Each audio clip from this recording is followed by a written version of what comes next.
Now, Lieutenant Baird, begin with the last time we saw each other. Hello there, Seraphim17 once again. This is my Gears of War Judgment Insane Difficulty video walkthrough. This is Section 6, Great Step. So this is the final mission before the last boss, and whichever weapons you take into the end of this level will be the weapons you will be using on the last boss. Be that as it may, it is not the end of the world if you get to the last boss with weapons you don't like, or weapons that aren't that useful, because every weapon is useful against the last boss. My mantra here was to take in the boom shot with as much ammo as I could get.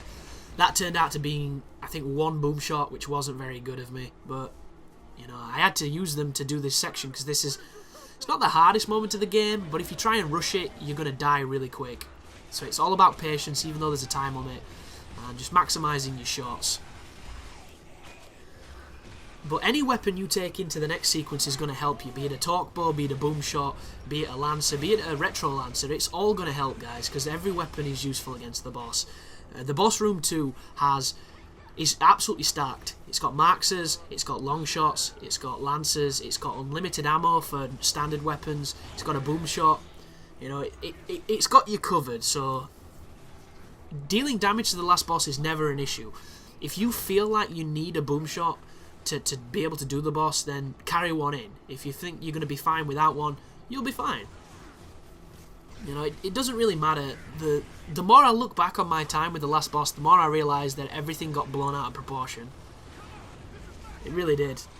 And the only thing that's bad with that boss to me is the fact it's got people with it. You know, the declassified modifier is elite units support the boss, and I don't know if you don't activate it, if standard units support the boss. I'm not too sure, but what I do know is it would have been a much more fun encounter and a much more worthwhile boss fight if it had just been you and the boss. And it's funny because in today's day and age, I think games developers are getting bosses wrong. I really do. I think there's only a few dev teams that do bosses right, and you know, for the most, these dev teams are being fractured and moving to different studios. Like, I think one of the best development teams for bosses at this moment in time is Platinum, because they do them old school. You know, they've got life bars, they've got phases, they're tough but fair, they're interesting, they're kooky. And they've got enough moves that makes them worth fighting more than once. You know, they're not just completely predictable and boring. But boss fights, it's sad to me because I think boss fights are a fundamental in games. I think there's something that breaks up the pace and there's something that makes it amazing. And they serve a purpose for both gameplay and narrative, because it's usually a bigger character in the main pantheon of the characters that you're taking on and taking out. Bosses haven't been good for a long time, and it's a weird balance, because what makes a good boss fight is probably different in everybody's view. Because when you look back to the old games, like the old first-person shooters like Turok and Doom and stuff like that, because they were limited by technology, the bosses were generally run around in a big giant arena, picking up ammo and med packs and shield and shoot the thing 1,000 times. That was it. That was all the strategy that you needed.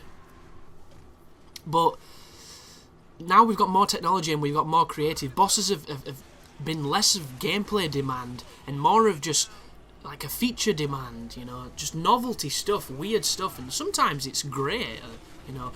Like the first time through, a novelty boss can be amazing, but if the novelty isn't good enough, it's just not enough. And thank you, Paddock, for blocking my way just then. That spawn of those Theron guards is real weird because they were super close.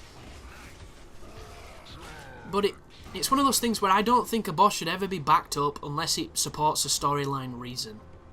And if they are backed up, I don't think there should ever not be a checkpoint during the progression of it, because if a boss isn't good enough to stand on his own without bullshit enemies with him, why is he a boss? Why is he not just an enemy? It doesn't make sense.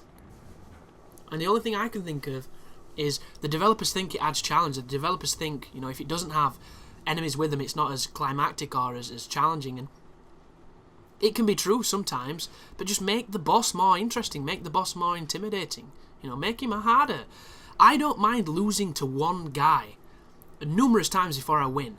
But when it's one guy and I'm losing because of the bullshit around him, that to me is where I draw the line. And it's definitely something I'd love to have a discussion with any developer of any studio that has dabbled in bosses, just to see, you know, just to ask them the question, why does the boss have lackeys?